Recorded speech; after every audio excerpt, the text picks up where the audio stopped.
She asks for him to kill Fjolnir, his sons, and rule with her as the new king. What is wrong with this woman? Dude, I'm telling you, like it almost the whole movie, again, you're like, we have to free her. And you're kind of hoping that there's gonna be this moment that they share that is like, oh my God. Like you're kind of hoping for that. And then you don't get it at all. It's literally ripped away from us. And it's like it's almost like not really, but she almost becomes the main antagonist in this moment.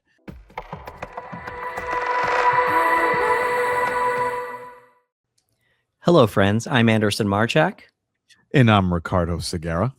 And we are the Panel Bros. Welcome to the panel. Welcome to the panel. Yeah. Well, here we are. Oh, yeah. We are in the second half or the middle of a filmography for a director that we decided to do. We do have to start off by saying the number of the episode. So this is episode 98.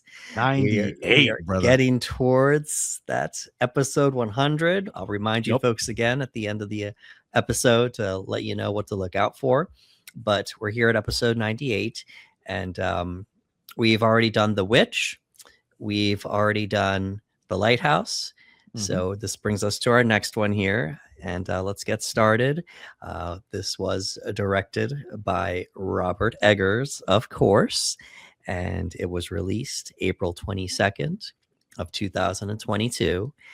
Today, the Panel Bros are going to be doing a breakdown for The Northman. The Northman, brother. I'm glad we're doing this because, as I mentioned to you off the air, I had only seen this movie once, and I remember after the first time seeing it, going, "Oh, that was awesome." And I really wish I had revisited it, and I haven't. So doing it for this was great because, as I mentioned, I was kind of blown away. I was like, man, this movie's pretty great. Like it's one of his, this might be one, in my opinion, one of the strongest contenders in his filmography. And it's just visually beautiful to look at, like cinematography and visuals. Just so good. So I'm glad we got to watch it again because he crushed it with this one. Yeah, so this is just on par with me and Robert Eggers movies. I have seen all of them in the theater, and then I've never seen them again. So I saw it once, never saw it again. Don't know why. Yeah, so with these breakdowns here, these are all my second watches, but that's okay. Just continuing to just gain some respect for this director on a second watch. So let's get started here. Yeah. All right. So take a look at our plot summary here. We have our opening scene, and we hear someone praying to the Allfather, Odin, of course. And we get our title card. We switch to the king and the army returning home. It is a homecoming, of course. It's a big deal, just something right out of these historical movies, these period pieces. You see them. Yep. You immediately get a sense of the score. You hear the drums beating. You hear the strings. You hear the winds. This is a Viking movie. That's what we're about. That's what we're about to watch. So you hear the crowd chant, "Hail King Arvindil, War Raven, hail." And then he arrives. What an entrance, right? Yeah, like right off the bat, I was like, again, he just has this way of shooting and filming, especially with using natural light and whatnot. It just adds to the atmosphere. Right off the bat, I was like, oh man, we're in for something good here. You know what I mean? Yeah.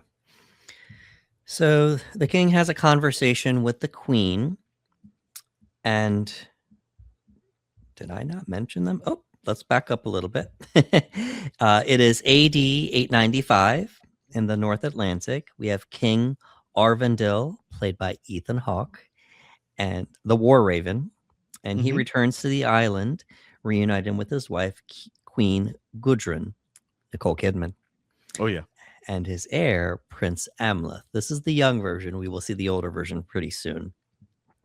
So the king has a conversation with the queen, and she just says, I missed you. Let's go to bed. I missed you. And says, no, I must defeat the sickness that I have inside of me. I guess he got stabbed and it's infected. Yeah, something like that. He definitely has an injury of sorts, like a war injury, and we get a good look at it later.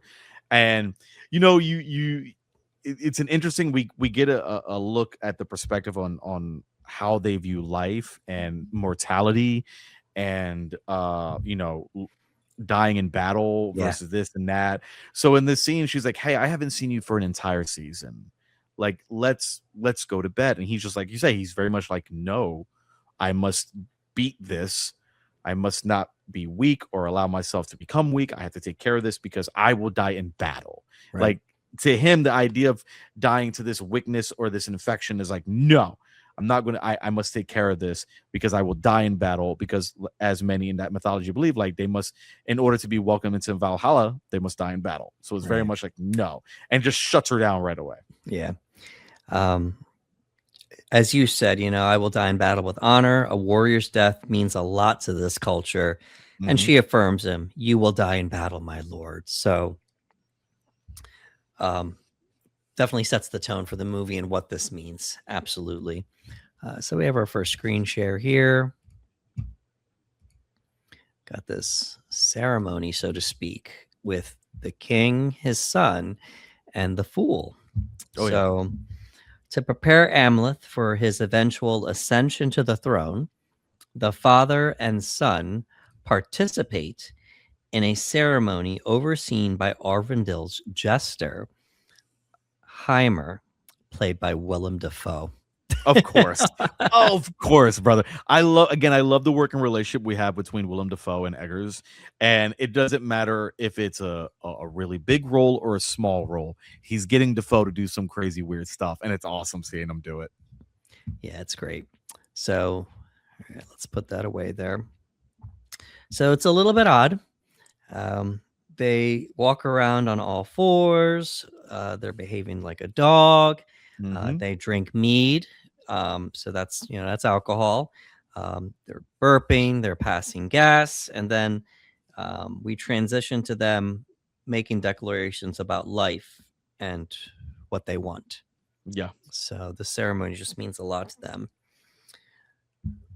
Heimer tells Amleth. Oh, by the way, didn't Heimer have like a little bit of an odd moment during the homecoming? Oh, Like, yeah. I can't remember what it is that he says, but he just has this outburst. And right. even the his brother turns around and just like popping off at him, and it's like, he's the jester, like, this is what he does. Like, it's just, but it's just very out of the blue, out of nowhere, and then it just cuts back and they're done with it. Yeah, well, he alludes to the fact that the brother wants the queen. Okay, that's what it is. Okay, that's what I was like, I can't remember what it was, but it's like, yeah, and the brother just like, and he just loses. Yeah, so already we're seeing that there's, you know, and then the brother is just like, "I'll kill you," and he's like, Yeah. "Listen, this is the fool. That don't listen to him." You know, this is what he does, brother. Like, right? yeah, he's just talking out of his butt. Don't worry about it. Exactly. Little did he know. Little did he know. Mm-hmm. Yeah, exactly. So Heimer tells Amleth that his destiny is fixed and cannot be escaped. And Amleth vows to avenge his father if Arvindil is ever slain, rather than live his life in shame. And Heimer tells him, "Swear it." Yep. And young Amleth says, "I swear it." I swear. So, this is our first of many visions in the entire movie. Oh yeah, dude. Oh my god, the visions are so awesome. Like the choice, the visuals. Like, every time they have one of these, I'm just like, I'm glued to the screen. Like, this is beautiful. Yeah. So they're floating, and then you see an overhead shot where they're looking at themselves doing the ceremony. You see a view inside of the king's chest, and we see this beating heart. And this really cool visual of what it starts expanding, and you see branches, and then it's their family tree. Yeah, It's their dude, it's so lineage, good. and you see everybody, including the king himself. And then, of course, the final shot is young Amleth. So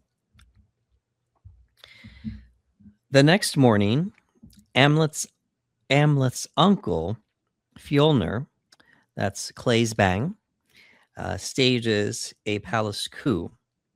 He beheads Orvandil, Mhm. sacks the hill fort, and carries away Gudrun. So Amleth narrowly escapes Fjolnir's assassins and flees by boat, swearing vengeance. So this is out of nowhere, and it happens very early in the movie. Very early. Like you're kind of just like, oh, we're done with Ethan Hawke already. Like it's very quick. Exactly. It's very quick. Exactly. And Ethan Hawke's doing a wonderful job, by the way. Oh yeah, Ethan's great. And again, it's that the fact that we got Ethan Hawke, who is a very celebrated actor and a great actor at that. Like the fact that he specifically he chose this role and he's working with Eggers, and it's a very small role, but it lets you know that these actors want to be a part of this, that it doesn't have to be this massive role again. It's just like, oh, like Willem Dafoe and Ethan Hawke, they're like, no, we're in it very briefly. But yeah, like it was surprising the first time I saw it. I was like, oh, we're doing this now. Okay. Yeah, exactly. And I mean, I don't know. Maybe I need to go back. I don't really think of Ethan Hawke as a period piece actor, to be honest with you. I can't off the top of my head think of many period pieces with Right. Ethan. So good job. Accent. You know what I mean? Like accent and all. Ethan's great. Ethan is great in this. Yeah, good actor though. So yeah, that moment he gets out of nowhere, he gets hit with all the arrows, and then immediately he screams to Amleth to run. So, because chances are if this is a coup, then what do you have to do? Not only kill the king, you have to kill the king. Yep. Right. You have to kill the king's heir. Yep. So they subdue him, and then Fjolnir beheads him shortly after. I'm going to read this. What a great final monologue. This is so good. Oh, yeah. He says, "Strike, brother, strike. But know that bearing a stolen ring makes no half-breed a king." He's his half-brother. So he throws it in his face at the very end. "Soaked in my blood, 'twill soon be sliding off your arm like a serpent. Your kingdom will not last. Let this misdeed haunt your living nights till a flaming vengeance scourges on your death. Strike." And then he yells, "Strike!" Right. Yep. Just keeps going. And he says, "To Valhalla." That's their way of saying Valhalla. And then that's it. Then poor Amleth sees his father beheaded. Yeah, like he's decapitated right there, and he witnesses it, and you're just like, oh, this is the moment. But shout out to Ethan Hawke. Great final monologue. That is solid. Oh, yeah, dude. Like solid it's work. So good. So good. Fjolnir screams, "Bring me the boy's head." Amleth has to flee because he is the heir to the throne. We discussed that. He makes it to the boat, and then young Amleth has a great moment before we see older Amleth. He starts rowing. He's covered, he's just rowing. He's covered in blood because, oh yeah, I didn't mention this. Someone tried to catch him and he cut off his nose. Yes. Yeah. He cuts off the nose, and we get to see that character a couple times. But he cuts it off. Yep. Yeah, he cuts off his nose. He starts rowing. "I will avenge you, father. I will save you, mother. I will kill you, Fjolnir. Oh, yeah. I will avenge you, father. I will save you, mother. I will kill you, Fjolnir." Just over and over again as he goes off into the distance there. And that's it for the first eventful 20 minutes of the movie. Right? Like that's how we open. That's why I was like we're already setting this up. Like we have a vengeance story. We have this promise from the son who's like, no, I will avenge my father's death and I will save my mother. And they plant all of that in the first 20 minutes. And you're locked in. Exactly. So here we are with our next screen share, and we get the adult Amleth, and it is Alexander Skarsgård. Yeah. So your boy got jacked. He got big in this movie, dude. This dude was a tank. Yeah, he got big. So let's see here. So several years later, an adult Amleth is a type of berserker, and he has started this. Well, he's grown into this life with a band of Vikings. This is a huge time jump. Yeah, it's 20 minutes in, but it starts picking up immediately again. You hear the score, that traditional Viking music. We see the Vikings chanting and screaming around a fire. Another ceremony. Not unlike the ceremony that he had with his father so many years ago. Just completely different. A lot of energy. They're performing a ritual, and we continue to see how important their rituals are to them. So these aren't just a bunch of mindless brutes. You Yeah. know, they have tradition, they have their faith, they have their ways. They may be screaming like a bunch of brutes, but that's not the only reason they're doing it. You know, they're doing Yeah. this out of ritual. So, anything to add after we see this huge time jump, Ricardo? Nah, it was interesting that we had this time jump. We're going this far into the future to carry our movie. But yeah, as soon as we see where he is, because you're kind of curious, like he makes that promise and it cuts, like, hey, where does he end up? Who does he end up with? Like, what's this life going to be like? And then we see him here, they're having this ceremony, everybody's doing like the howling and this around the fire, and you're like, all right, like, you know, something's about to go down. You don't know exactly what, but you know, like, all right, we're gonna get a reveal of who he is at this point and see how this is going to go into the rest of the story. Yeah. All right. So then we get another unique character. She's only in it once, and but does she make an impact? This was great, by the way.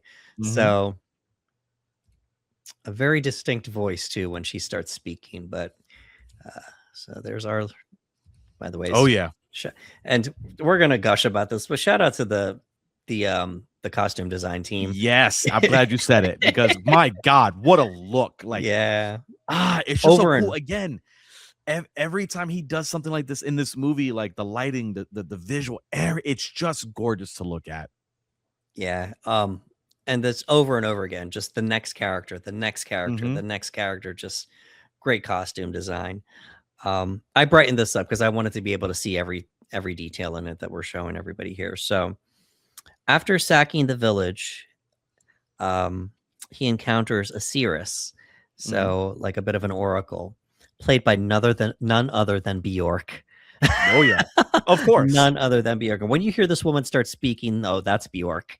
Yeah. You know, so it's in a temple of Sevjotat, while the Vikings he accompanied lead a campaign of pillage and murder. So just taking over this entire village here. I would love to leave this up longer, but we got to move on. But shout out to Bjork in this role. Oh yeah, what a great costume, what a great look, what a great choice. In and out, but impactful. Just sticks with you. The village does get destroyed, and the men mostly get killed, and the women are captured. So they do the whole tradition, you know, kill the men, capture the women, possibly enslave them, all that stuff, you know. So then we get a moment between the Seeress and Amleth. She orders Amleth to remember his oath of vengeance. So clearly she is powered by the supernatural, that she could see these things, see into the past and see into the future. She tells him that his fate is intertwined with that of a maiden king. And the Seeress starts telling him about his life, and he's like, whoa, what is happening here? You know, like, I don't know you. Like, what's going on here? She gives him back the teardrop that was taken years ago. So I didn't mention that during the ceremony, there was a moment where a teardrop materialized and Heimer grabbed it. He said, this is the last one, brother. Oh, it was so good. So she brings the teardrop back and she gives it back to him. What a great callback to that moment. It's such a good, again, it's a great moment. And it shows you just, again, like, who she is. Like, we're playing with this supernatural realm now of just being like, hey, how does she know so much about me? And she goes, oh, by the way, here's this physical tear that you. He's like, what? Like, yeah, it's great. She says, remember the Raven King. She's talking about his father. Remember who killed him. And she tells him how to find him. She actually says, no, this is how you find him. Tells him the village and everything and what's become of him. This was solid. Bjork was so good. She was great. Yeah. All right. So soon after, he learns that Fjolnir the Brotherless has lost his throne to Harold of Norway and now lives as a sheep farmer in Iceland. So after all that, to take the throne, you You kill Orvindil. You supposedly kill the son because he let his men do it, and Yeah. and the guy lied. He said, "Oh no, he's dead. You Yeah. know, he died in the ocean." You take the queen, and then you lose the throne anyway to this Yep. other. His brother told him, man. He told him, he goes, "Yo, your kingdom will not last. After all of that, this is what you have to show for it." Right, exactly. I mean, he got to keep his life at the very least, Yeah. but he lost the throne that which he killed his brother and supposedly killed his nephew to get, Yep. and stole his brother's, wife as well, Mm-hmm. the queen. Amleth sees this as an opportunity for revenge, of course. He sees a raven and takes it as a sign from his father, the Raven King, of Yep. course. So, cutting his hair and branding himself as a thrall, a slave, Amleth sneaks aboard a ship taking them to Iceland, Yeah. and he encounters an enslaved Slavic woman named Olga, played by your girl, Oh yeah. Anya Taylor-Joy. So happy to see her in this. Yes, absolutely. She claims to be a sorceress, Mhm. so have some type of supernatural powers as well. On the way there, he starts getting visions of everyone. He sees his mother, he sees his father, he sees his uncle Fjolnir, he sees Heimer the Fool, he sees Olga in her full sorceress garb, just Oh yeah. all these different people. And we hear young Amleth recite again, "I will avenge you, father. I will save you, mother. I will kill you, Fjolnir." They are taken to Fjolnir's farm, where Amleth learns his mother married Fjolnir and bore him a son named Gunnar. Yep. So when the lineup happens, this is like how they would do it, the slaves. Yeah. Much like when they did it here in the United States during the time of slavery. They line up all the slaves, and Mhm. the slave owners, what are they going to want? They're going to want the strongest ones, right? Yep. So Amleth pretends to be more aggressive to show strength, so Fjolnir will select him as a slave, and we get this nice face-to-face reunion. He is face-to-face. Oh, dude, he's nose to nose with this guy, bro. Oh, it's solid, and clearly he Yeah. doesn't recognize him because it's been years. Yep. And can you imagine the person that killed your father, Yeah. and he's And right there. he's holding everything back, and we'll continue as the story goes on, but like the restraint that he has to be able to hold all that in and go, "No, this is how I'm going to do things." And we'll talk about it as we continue. Right. And I'm not gonna jump the gun yet. Like you better than me, man, because he's Yeah. right there with him. I mean, and in a way, he kind of harnessed that energy and took it out on the guy next to him to show that Oh yeah. strength. Oh yeah. But it works, after the face-to-face. Fjolnir threatens, he says, "Listen, you're going to be one of mine. I will take care of you. But if, you are untrustworthy, I will kill you." You Yep. know? Amleth sneaks around at night to try and steal a weapon to hide. He sees a fox and recites his oath again. He will avenge his father's death. So this is like his lifelong thing. This is all I Yep. live for now. The next morning, Olga has a nice moment with him. She asks if he found what he was looking for. And she says to him, "If you lost me, would you come find me too?" So now we see a romance Yeah. budding between himself and Olga.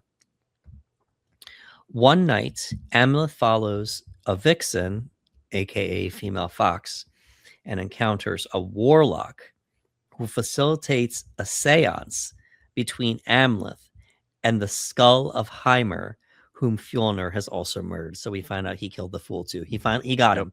Yeah. He got him. He did it. He didn't like him. He hate, Nope. because he knew the truth. So Yeah. he got him. I don't have a screen share here, but once again, great costume design on the warlock now. Oh And yeah. well, I also couldn't share it too because it's a severed head that he holds Yeah, it's a up. severed head. It's like, yeah, we can't yeah, do that. Yeah. yeah. So that's what the warlock here. The warlock performs a seance with what appears to be Heimer's severed head, and then you start hearing him speak from beyond the grave. The head didn't start talking, but we could hear Yeah, Willem yeah. Dafoe's voice, and that was enough, and it worked. And then we have a bit of a boss fight in the middle of the movie. Oh, yeah. So that brings us to our next screen share here. Another just costume and makeup design too, Oh, yeah. So I definitely had to brighten this up because this was in the dark, but here we go. Little fantasy action for you. Yeah. Yeah. So Heimer tells Amleth about Draugr, a magical sword that can be drawn only at night or at the gates of hell. Mhm. And it is named after the Mountain Dweller, the undead. So they call this character in the movie the Mound Dweller, but in this culture, they call this type of zombie a Draugr. Yeah. So the sword is named after the being in itself. So I wanted to let everyone know about that. Amleth enters a barrow, a graveyard, and obtains the blade from its owner, the undead Mound Dweller. So we're gonna break this fight down because Oh yeah. it's so much fun. So I have my notes here. It was a boss fight. He comes in unarmed, obviously. He has to dodge and block with the shields. He grabs an axe, and he sees that the moonlight has an effect on the Mound Dweller. You just saw the screenshot. Like Mhm. he freezes. So after maneuvering him under the moonlight, the Mound Dweller freezes. He hits him with the axe, and then when he bends over, he beheads him with a sword. He takes the head and puts it in the buttocks area of the Mound Dweller. At first, I thought this was humor. I'm gonna let everybody know what it meant afterward. Very odd choice, right? Yeah, yeah. You see, you're kind of like you said, he's like, is this meant for humor? Like, is this what Right. this is? Like, yeah. And then he moves on to taking the magical sword from the corpse that is Yeah. holding it on the throne. Ricardo, could you please share your thoughts on this fight scene? Dude, this fight scene is so awesome. Yeah. And again, like, first of all, like the visual, the costume department, Eggers always does so well when he has his production team and costume designers. Like, it doesn't matter what time period, it doesn't matter if we're going for a supernatural aspect or what, he just crushes it. And like, this look was great, you know what I mean? And this fight was so sick, you know. And Yeah. again, there's a lot of really good fight scenes in this movie. Like, there's a lot. Like, Right. you have the great oneer in the beginning with the village. You'll have more as the film continues, but this is such a standout fight, dude. This was awesome. This is a boss fight in a video game. This is what this is. Yeah. It's so cool. Yeah. And we finally got to, not finally, but we got to see Amleth against somebody that's much bigger and much stronger. Yeah. To showcase, okay, so he's a good fighter. Yes. Let's see how he does. But it was kind of, this is an undead supernatural being. Oh yeah. So it Yeah. wasn't just a big strong guy. It was like your boy's fighting a powerful zombie. You know what I'm correct. saying? Like Correct. It's great. It's so cool. All right. So I looked this up because I said, why does he do that with the head? I need to know why he did that because it's kind of a funny moment. It is. You know? It's a choice. So you're curious, like, hey, like, what was the motivation behind that choice? You know, I'm thinking it's like, I mean, because this is Eggers, he would do something like that, you know, in the middle of a serious thing, like, haha, I'm gonna put the head where your butt is, you know, like, but no. So after Amleth kills the Draugr, he places the severed head between its buttocks. This was believed by medieval Icelanders to be one of the few ways to completely kill a Draugr and keep him from rising. And another way was to burn the corpse. See, like it's that attention to detail that shows us that he did his research and went deep into it. Because I never would have known that, and obviously I wouldn't know that. But it's like, it's just something that's so cool, and he doesn't explain it either. He doesn't go, "Hey, this is why we do it," but he allows us, an audience like you, for example, to look into it, go, "Oh, that's why." Okay, cool, that makes sense. Yeah. So he hides the sword upon his return to the farm. And the next day, Amleth is selected to compete in a game against another farm. I can't pronounce it, but it's like a really intense, just field game with a big stick and a ball that they have to hit. It's like cricket and rugby mixed together. It's and rugby, nuts. like mixed together. Exactly. That's what I was thinking. Yeah, it's nuts. So the game turns violent when the leader of the opposing team brutalizes the competition until only he and Amleth are left. So they're allowed to hit each other no matter how hard. Dude. They're hitting each other in the face with these sticks so hard. I'm like, yeah, this is insane. Yeah. So Gunnar, looking up to Amleth, not knowing he is his half brother, is almost killed in trying to draw away the opposing player. He goes to grab the ball, but Amleth saves him, furiously beating his opponent to death. So here's the thing, you know, what are the rules? You know, because I'm guessing, is anyone fair game on the field? Yeah. And because the minute the boy goes on the field to try to draw the opponent away, everyone starts screaming, "No, no, no!" Yeah, So don't do that because they go right for the boy. Yep. yeah, he does. And my thing is like, all right, did the slave make a choice to do this? Is this a way to get back at the slave owners because it's not technically against the rules? Yeah. We're not told. All Yeah, because you would assume that once the boy hits the field, they're kind of like, oh, right. we can't do anything. Like this is part of the slave owner's family. Like we can't do anything. But no, he's on that boy. And I'm like, oh, and like you said, is this more of an anger thing, a vengeance? But like to think he could get away with that, I don't know what this guy was thinking. No, because I mean, according to the rules, you have to go after the person with the ball. Yeah. So I don't know. Maybe He didn't break any rules, but I'm like, bro, what are you yeah. thinking? This was a perfect opportunity for Amleth to gain favor so he could get close to Fjolnir for revenge. Yep. And that's exactly what he does. As a reward, Fjolnir's adult son, Thorir, grants him overseer duties. So he becomes a leader to the other slaves and allows him to choose a woman. And he chooses Olga, of course. Yep. Afterward, they find each other and they have another nice exchange. You found me. She says to him, "You found me," and he says, "You were lost," and then she says, "Only if you were searching for me." So just very well spoken. Yeah. Anya Taylor-Joy here. During the evening celebrations, Amleth and Olga make love. They promise to overcome Fjolnir together. Over several nights, Amleth kills prominent members of Fjolnir's estate in unnatural ways. Yeah, dude. And then he arranges their impaled body parts into the shape of a horse in a gruesome display. It was eerie. Like I remember being like we know that Amleth did it. Like we know, but when you see it, it's like a horror movie. It's like, oh my god, like it's just their limbs and body parts shaped in the way of a horse, and it's like, ugh. Like yeah, Right. yeah. Like you said, very unnatural way.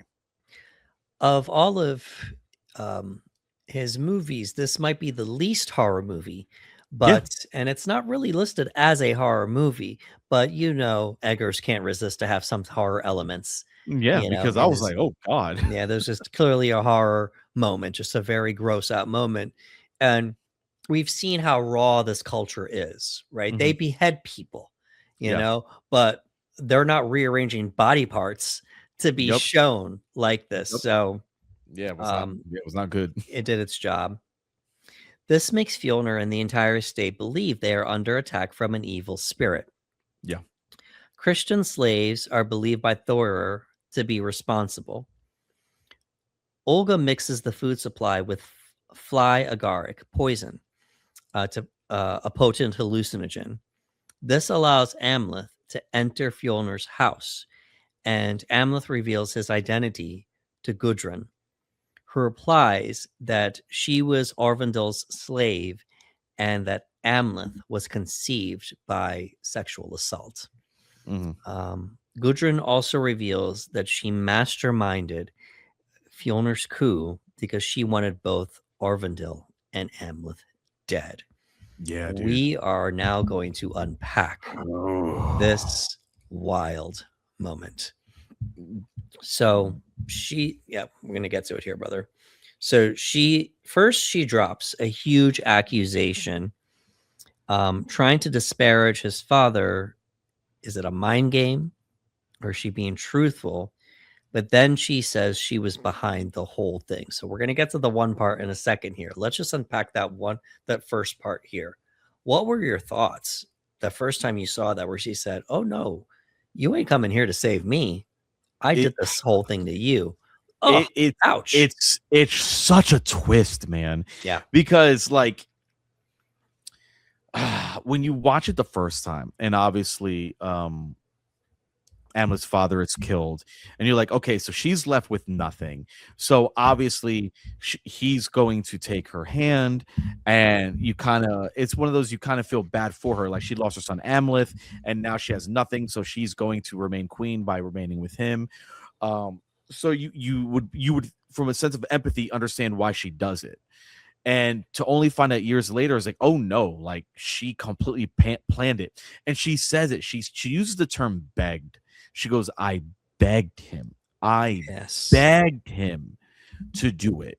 She is telling him that she begged to have her husband, the king and Amleth's father, slain, as well as Amleth. Like it's just like it's such a like a mind bender. You don't see it coming at all. And she gets very, you've looked at her in as one way this entire movie, and this movie kind of you see, like I saw her as a villain, like a full on like the facials, the mannerisms, like the way she starts. Okay, so obviously Alexander Skarsgård as an actor is huge, right? Right. Nicole Kidman is much smaller than him in frame, and yet she's talking down to him from beneath him, and like you see him start to kind of like get smaller within himself, and it's such a powerful scene. And like you said, is she's saying only certain things to mess with his head to get to him, but 100% when she's like, I begged, I'm like, dude, this is bad. Right. And mind you, this is your son who Yeah, you haven't seen in years, and this is how you treat him. Yep. Like, Yep. You know, she's I mean, she didn't have anything to hide, obviously. No, nothing to hide. And it shows me that, yeah, like she felt nothing at the idea that he died. Correct. Because when she sees him, it's like, it's not like, oh my God, like like hugs. No. And, like nothing. I was hoping you had died. Yeah, like she was like, oh no, I could care less. Like I begged for this. I begged for him to be die, and for you, I don't care. And I was like, wow, like it shifts everything for us as a viewer and for Amleth, because one of his objectives was to free her and to find out, oh no, you're part of this. Yeah, that's bad. So here's what I thought. Were we given any indication that she was being held beyond her will from what we saw from Orvindil, the Raven King? He's very beloved. Yeah.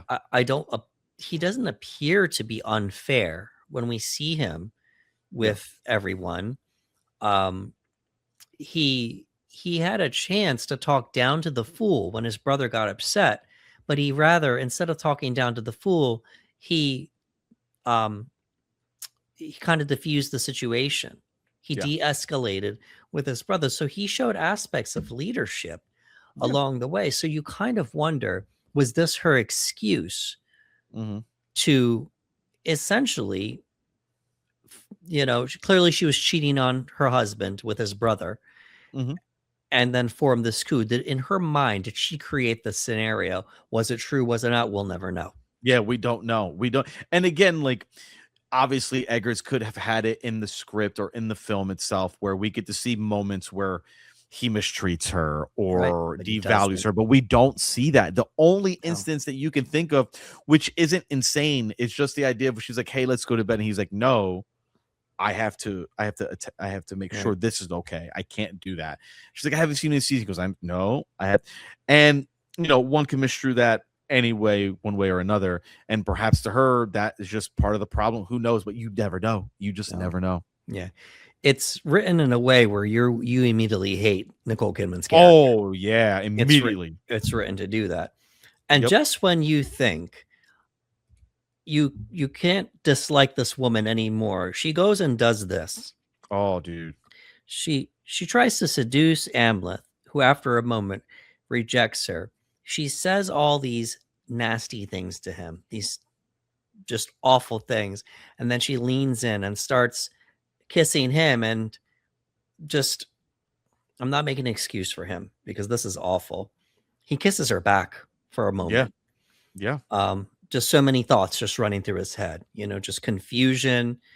His mother just drops these lines and then she leans in, but he snaps out of it. He's like, no, I know what you're trying to do, you know, because she kisses him because then she turns it like, hey, you can do what I did before. You want to kill Fjolnir? Oh, yeah. And the boys do it. Yeah. And then now I'll rule with you just like I ruled with your father. But I don't know if she was sincere about that. Yeah, I don't know, because they paint her as such a villain now. It's like, oh my God, is this who you are? Right. Is this who you are? Where it's like the moment you are in a vulnerable position. It's like, hey, like kill him and I'll rule with you. Like, sure, Right. yeah. Like, and it's like, is this just what she does, or again, is she just saying this to manipulate him? You don't know. Right. So I put this in my notes. I said, "Excuse me." She tries to seduce Amleth, her own son. Yeah, She asks for him to kill Fjolnir, his sons, and rule with her as the new king. What is wrong with this woman? dude, I'm telling you, like it almost the whole movie, again, you're like, we have to free her, and you're kind of hoping that there's gonna be this moment that they share that is like, oh my god, like you're kind of hoping for that, and then you don't get it at all. It's literally ripped away from us, and it's like it's almost like, not really, but she almost becomes the main antagonist in this moment, Right. because again, it's her. Like she's saying that she's the reason all this happened. Like by her words, she goes, "No, I begged for this to happen. I'm the one that put this in motion. I set the plan forward to have your father killed and you killed. It was me." So it's kind of like, oh, you know what I mean? Like this doesn't take anything away from his uncle, but it's the idea of like, oh my god, she orchestrated this. So it's like all of a sudden she's like the main antagonist. It's insane what this scene does for the movie. All righty, we're gonna move on now because just such a wild scene, and that's saying a lot in a movie with this many visuals. You Yep. know, so um, I off the air, I texted Ricardo. I said, "This is probably the wildest scene in the movie," and Yeah. that's saying a lot. Yeah. So, Yeah. so enraged, Amleth kills Thorir, the oldest son, and cuts out his heart. Yep. Gudrun reveals Amleth's true identity, to Fjolnir, and calls for Amleth's death. Fjolnir decides to kill Olga, but Amleth, finally revealing himself to Fjolnir, offers to trade Olga's life for Thorir's heart. Amleth allows himself to be captured and is tortured for the location of Thorir's heart. Yeah. Yeah. So Fjolnir could have killed him, but their traditions mean more than that. He needed his son's heart, his oldest son's heart. He needed it.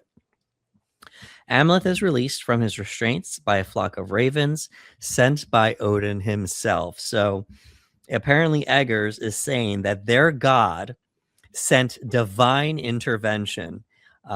Nothing new, as we have had several supernatural events in this fantasy so far. So ideally, you know, Eggers is saying that this man was meant to do these things, and Odin sent the ravens to help him.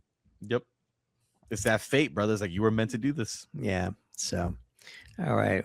Got a screen share here. Pretty epic screen share, if I do say so. Yeah, you knew it was coming. Yeah, I knew it. I was like, yeah, dude, we got the Valkyrie. Oh my god, the Valkyrie stuff going into Valhalla, like it's just visually beautiful. It's so good.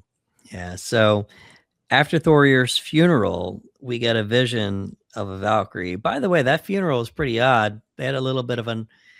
In many cultures, if somebody dies, other people have to die too.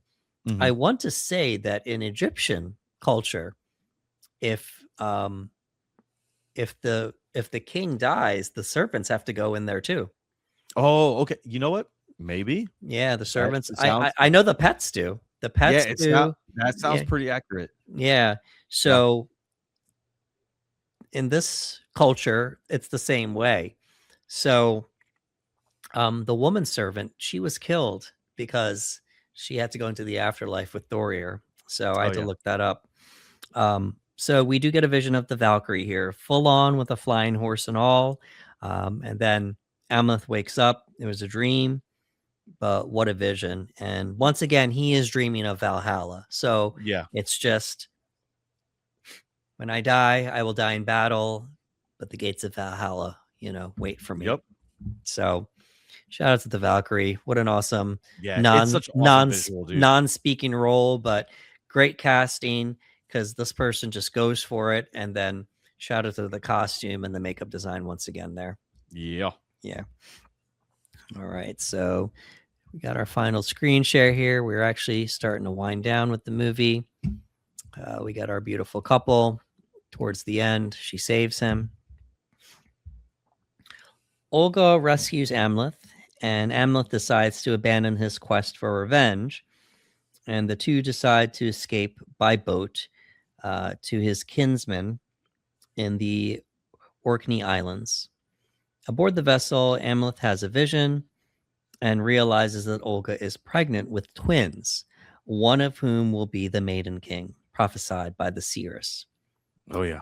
And then he ends up seeing the family tree from before. He sees them all again. Mm-hmm. Realizing that Olga and their children will never be safe while Fjolnir lives, Amleth, despite Olga's pleas, jumps overboard and swims ashore, reasoning that he cannot escape his fate. So, Yeah. you know, she wants them to have their happily ever after. And, Yep. you know, you had a vision, you know, I wasn't going to tell you, but yes, I'm pregnant. And now, you know, that's why we have to flee. Yep. And if you remember, you know, back to that first ceremony, swear it, I swear it. If my father ever dies, I have to avenge him. And that's what ends up happening. Although things have changed, now he knows he's no longer rescuing his mother. She's the one that did this to begin with, and he needs to avenge his father's death because Fjolnir killed him. So that's what he's going to do. Anya just goes for it here. You know, they have to hold her back. She screams for him to stay because he's playing with fate, on the hope that he will win. And, you know, once he's gone, she tells the crew, well, we're still moving forward where we have to go. And she kind of has her final scene there. Back at the farm, Amleth kills Fjolnir's remaining men and frees the slaves. And he has a moment with Mr. Noseless. Oh, yeah. He said, yep. Yeah, he said, when you last saw me, I was but a cub, but the wolf came back to, I believe, finish the job or for more. And he takes the sword and he puts it right where the nose hole was, and it just conveniently slides in. Yep. So I just thought that was funny to mention that. Nah, it was cool. So he frees the slaves while searching for Fjolnir. Amleth is attacked by Gudrun and Gunnar, his mom and the younger boy. He kills them both in self-defense after being wounded. She has a soft moment. It doesn't redeem her, but she does have a soft moment. She says to him, in the heart, thank you. And then she dies. So Fjolnir, discovering his wife and son dead, coldly tells Amleth to meet him at the gates of hell, the crater of the volcano Helka. So Amleth and Fjolnir engage in a naked, in a fierce, they call this a holmgang, a duel. Yeah. They just throw down, brother. Like, they're throwing down. There's lava around them. Again, visually, another amazing visual. These two dudes are just throwing down. There's lava. Like, it literally looks like they're in hell. Like, it's such a good visual. I got I'm sorry to all the Star Wars fans, but I knew you could say it. A little bit of Obi-Wan and Anakin action. I was waiting for Amleth to be like, I have the high ground, but it never happened. Yes, it didn't happen. But they were just going for it. Once again, the score just being a major part of this movie, just loud in your face, just this epic fight. It just felt so good. And you know, before we called, you know, with the Draugr, that was a boss fight, and this is a boss fight too. You know, so Fjolnir is beheaded, but Amleth is simultaneously stabbed at the same time. It's a great shot. Oh, it is. It looks like he has Amleth dead to rights, because he's hitting Amleth in the arm a few times, and it's like there's nothing left, and Amleth is just down. And it's just like, oh, this is it. Like, this is over. And no, he just has this guttural scream. The human fighting spirit kicks back in. He stands up. He swings the blade a couple, and he decapitates while also getting stabbed at the same time. But he's like, no, I'm before I go, I'm taking you out. That's what happened. As he dies, Amleth has a vision. This is one final vision, as we have had a lot in the movie. And he sees Olga embracing their two children, assuring him that they are safe before urging him to let go. A Valkyrie, a Valkyrie, the one that we saw before, carries Amleth through the gates of Valhalla or Valhalla. And that is our movie. So let's have just a a quick initial thoughts here. Mhm. Um, you know, when I first saw this, I'm thinking, okay, well, he got his warrior's death in battle. Yep. And, well, first of all, the movie was over. I was like, man, Eggers, you did it again. Yeah, Just dude. another great movie. It was, I didn't expect this. It was so epic. Like from the trailers, you're just thinking a period piece, Yeah. but just great visuals. I will say this because I have an affinity for Shakespeare. I was just like, so Mhm. is this Hamlet? What are we doing? Is this is the Lion King? So Yeah, yeah, exactly. Is that what we're yeah, doing? Yep, yeah, yep. exactly. But there's a reason for that. We'll get to that in a little bit here. But those were my initial thoughts. How about you, Ricardo? Yeah, the first time I saw it, I was just kind of taken back because at this point, Eggers, I think people saw that like he has this horror stance and take and like, oh, horror movies and this and whatnot. And this was just like a period piece, a vengeance story. And again, it's one of those movies that after I saw it, I was like, wow, like I don't know if it's I never want to say I wasn't expecting it to be as good because that's always seems like a backhanded compliment. It's like I didn't expect it to be that good, but it just wasn't what I was expecting it to be. And I remember just walking out going, "Oh my god, that was amazing!" Like again, the first time I saw it, I really wish I saw this in the theaters, man. I do. I know I've got such an appreciation for it in the theaters with the score and the cinematography because again, I watched this on the television and it was still great, but I can only imagine what it must have been like to watch in the theater. But for a first time go, it was just awesome, man. Again, everything about it. And it felt up at this point like the biggest film Eggers had made. Like you had mentioned off the air, at the time, I think this was the biggest budget he worked with, or at least it looked that way. But it felt like, oh, this was a much bigger scope for Eggers. And again, I was after this movie, I was like, keep them in period pieces, man. Just keep doing period pieces because I love them and they're awesome. Yeah, I did see it in the theater, and just once again, man, just loud, just I wish. a loud movie. Just the score, just visuals, and yes, it was as they did give him a lot more money. Now, his other movies were very low budget, so it wasn't the point for them to make you know um, a ton of box office. It was just it's a lower budget movie. The expectations are lower. Yeah. So just Yeah. get the word out there. If it helps, whatever studio it's a part of, it's going to help the director, the actors, all that stuff. But by now, studios were taking notice, and Focus Features they took a shot with Eggers to Mhm. you know, to get a big budget movie. So, the let's take a look at the box office and the Oscars here. He had a budget of 70 million, and unfortunately, it didn't do well at the box office. It made 75.8 million. Okay. So, just to me, this was just I guess a marketing thing. I mean, period pieces don't typically do too well. It just depends on who you get. Um, no shade to Alexander Skarsgård, but he doesn't have a following like a lot of other leading men do. Yeah. So Yeah. it could have been for a number of reasons, but unfortunately, it didn't do well. And yeah, like Edgar's at this point has built up a name that I do think that when he releases a Oh yeah, movie, more people are going to go. So again, it seems like it was in that period where like maybe his name hadn't hit households just yet in that way.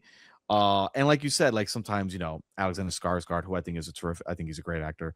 Anya Taylor Joy, come on, Willem Dafoe, Ethan Hawke, like they had all yeah, them on the poster. Nicole Kidman, they got them all on the poster. But again, it's one of those things where, and look, let's be honest, I love a good period piece, but there are some people that it's not really their thing, and you have a period piece from a director that maybe at the time wasn't really as known as he is now, especially after movies like Nosferatu, where it's like, oh, I'll go see anything he does.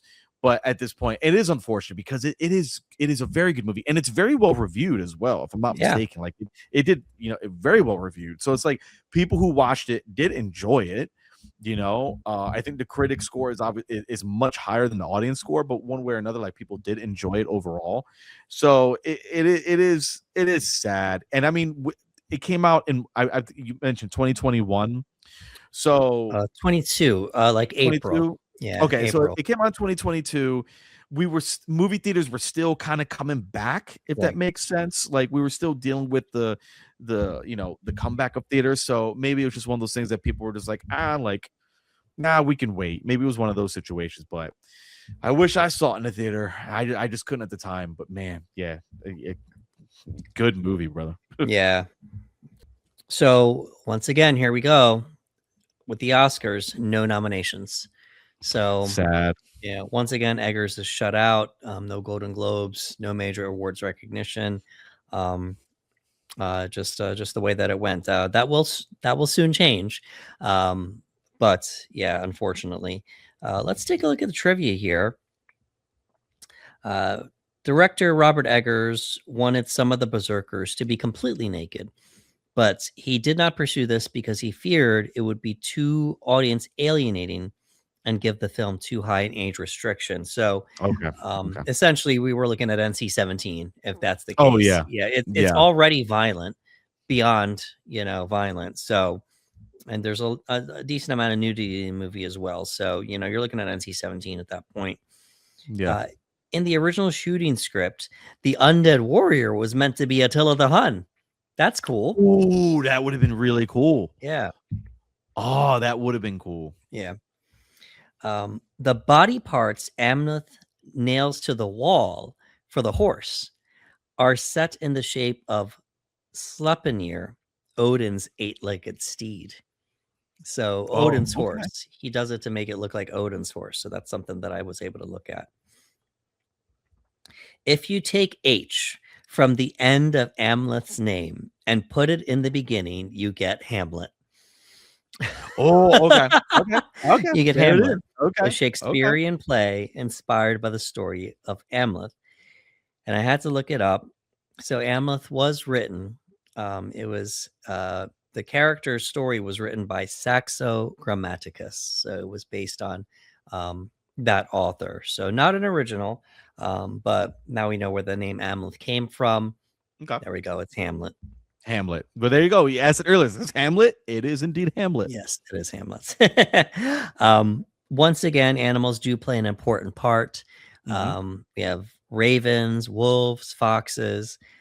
In Nordic culture, the vixen is Fjolnir, a spirit that follows a person to their death or leads them to their ultimate fate. So I don't want to go into too much here, but I always think it's cool when foxes are a focus on a film. In Eastern culture, foxes are highly revered as highly intelligent and magical shapeshifters. Okay. Yeah. Yeah, so that's pretty cool. In African culture, certain tribes they revere the fox as a clever trickster, messenger of the divine. There's all these different things. So I just think it's cool when we get a fox as part of the story here. So let's take a look at the cast and give them some love before we wrap up here. Oh yeah. We have Alexander Skarsgård as Amleth. We have Oscar Novak as the young Amleth. Nicole Kidman as Queen Gudrun, Amleth's mother. We have Claes Bang as Fjolnir, the brotherless, Amleth's uncle and Orvindil's brother. We have Anya Taylor-Joy as Olga of the Birch Forest, a Slavic sorceress. We have Ethan Hawke as King Orvindil, War Raven, Amleth's father and Fjolnir's brother. We have Gustav Lind as Thorir the Proud, Fjolnir's elder son and Amleth's cousin. And just a note here, as far as that character, Thorir, Alexander Skarsgård's brother, your boy Bill Skarsgård, was originally supposed to play Thorir, but dropped out due to scheduling conflicts after the delay of filming due to the pandemic. So we would have had a Skarsgård face-to-face moment. Oh yeah, that would happen. We have Elliot Rose as Gunnar, Fjolnir's younger son and Amleth's half brother. Willem Dafoe as Hymir the Fool, and of course Bjork as the Seeress. Bjork's first feature film role since Draw and Restraint 9 in 2005, so close to 20 years. More Bjork, please. I mean, Yeah, we more. missed Hollywood. Y'all dropped the ball. This woman should have been getting cast a lot more over the years. I was so mad after seeing how good she did. And it was like, Like, yep, that's it. And like, oh, that's it. Okay. All yeah, right. exactly. So, who would your standout in the film be, Ricardo? I know you mentioned to me off the air, so Man, look, okay. one of the So, people. oh yeah, I'll start with Clace Bang. There was something about Clace Bang in this movie that he had this intensity throughout from beginning to end that I was just like, I just buy it. Like I bought into him so much. Nicole Kidman proves again why she's such a powerhouse, because that whole sequence where she reveals the truth behind everything that Yeah, happened, like the performance she gives throughout the movie and in that particular scene is so different from what we have seen from beginning. When it's so raw and like vicious, and again she's almost become a monster and an antagonist and a villain all in one, and she's got these great expressions and body language, and like she's so awesome in it. So like I give her flowers too, and it's just that one particular scene. Everyone's great, dude. And like Anya Taylor-Joy is great. Alexander Skarsgård is great. But yeah, like Clace Bang, there was something about him, maybe because he was the antagonist, and maybe because I was familiar with Ethan Hawke. I was familiar with Nicole Kidman. I know Alexander Skarsgård, Anya Taylor-Joy. I didn't really know him. So maybe that's why I walked away going like, man, like this guy was a really solid antagonist. Like he was good, Oh, excuse me. But Nicole Kidman, yeah, like that one scene, brother, like, yeah, she was just awesome. Just crushed it. Yeah, she was awesome. I didn't get to mention this. So growing up, Bjork was the only person I knew from Iceland. And Okay. I'll be honest with you, to this day, she might be the most famous person from Iceland. I Oh, yeah. mean, we could probably look it up. There's probably other people in Mhm. the entertainment industry. So I just thought that was cool that they cast That they got her, yeah. one of the most famous Icelandic people of all time in their Like, "Yep, movie. we're putting it right there. Yeah, We're yeah, doing it." yeah. It's great. And it came out. I'm trying to think. Was it around the same time as Zack Snyder's Justice League? A year later, 2021, right? Was it? Yeah. I get so confused on time sometimes. Maybe? Zack Snyder's Justice League was Yeah. 2021. Yeah, it was 2021. So, I mean, obviously, it'd been sitting in the can for years before he Oh my god, it redid it. was. Yeah, so we got to see Iceland twice Yes, in a yes, calendar year. yes, We had yes. all those singers, and then Look, just that gorgeous location. Iceland had a great year that year. Iceland had a Yeah, great year that yeah, year, we had yeah. that location where Aquaman was, and Yep. all the women And Zach singing. Yeah, and Zach pulled up folklore and music and a specific song right, to Iceland that mattered, that meant something, and now you yeah. have him getting Bjork for this, and oh yeah, Right, it was like, great and for then a year Iceland. later, we revisit that part of the country, Yep, but now we're going yep. dark, though. We're gonna do Oh yeah, the yeah. Vikings and such, and Norse mythology. So I thought that was pretty cool to bring that up. So, um, like you, I mean, I have my favorites, but I'm always going to be drawn to just people that do more with less, and usually Mhm. it's the women. Anya Dude, Taylor yeah, Joy, dude, she awesome as crushed it. always. Anya Taylor Joy, Nicole Kidman. I don't know what it is. I just love Bjork in this movie. Dude, she was awesome. She's in it for that brief Yeah, moment, but it's just so awesome. The visual, the aesthetic, the costume design, yeah, her, like it's just all of it works. yeah, exactly. I don't care. I'll say it. Bjork was my favorite in the movie. There we go. I put it Okay. out there. All right. But yeah, she's the best. All righty. So we're gonna wind things down with our closing thoughts here. And I read somewhere that Alexander Skarsgård has wanted to play a Viking for years. And clearly with a name like Skarsgård, this is close to his heart, Yes, yeah. culture-wise. How cool is it that he got to do it? It is And pretty cool, man. I don't know if he reached out to Eggers, but if you remember, I don't know if we said it on the air. I can't remember, but Pattinson and Defoe reached out to Eggers after they saw The Witch, Yeah. that they would love to work with him one day. And then guess what? They did get to work with him one day, Mm-hmm. So I think that's pretty cool that Skarsgård, put it out in the universe, and then he actually got Yep. to do it, That is pretty so cool. yeah, absolutely. This is just he's just another one of those actors, just constantly trying until Mhm. something sticks. He's had a very great career. Oh, yeah. Those of you that you might remember him from True Blood. True Blood. That was a big one. That's a big one for people, yeah. Yeah, True Blood. But just solid period piece movie. I don't know what it is. Whenever I see Eggers movies, I just don't feel a need to sit down and watch them again. They were just Yeah. it's just an impactful viewing in the movie theater, but I don't have any complaints. It's a lot to digest, though. I will Oh, say yeah. that. Yeah, it is a lot to digest. So, how about your closing thoughts with the Northman, Ricardo?